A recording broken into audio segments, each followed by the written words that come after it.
Hi guys! So mag-withdraw tayo ngayon dito sa Metaverse para ma-update ko kayo if paying pa ba si Metaverse. Kung nagpapa-withdraw pa sila, mag-withdraw ako ng 367.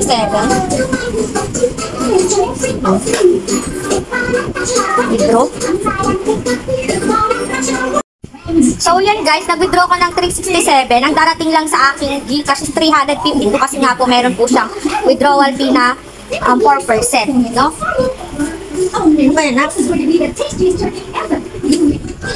So yun guys, wait na lang natin na mag-success.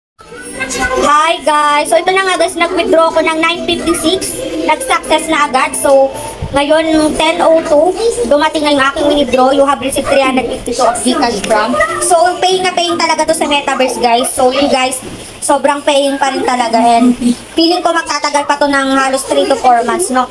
So yun guys, kung gusto niyo mag-invest dito, may free na 20 pesos, pwede nyo palaguin. Pero mas okay na mag-recharge kayo kahit 100 pesos or 300, mag-buy po kayo dito sa NFT nila para lumaki po yung inyong balance. Kasi pag umasa lang po kayo dito sa Tortable at saka sa Roulette, sa NFT QuantPad, matagal po tumubo yung pera niyo, no?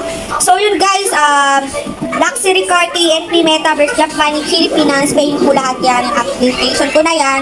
Yung guys, sabay na kayo para pumaldo din kayo katulad ko at katulad naming mga kasali dito sa Metaverse. Yung guys, thank you for watching and happy earnings. Please subscribe to my channel. Lalagay ko na lang po sa aking pinned comment section yung aking link. Pag may katanungan po, mag-comment lang po. Bye! Love you all, Mama Chup Chup!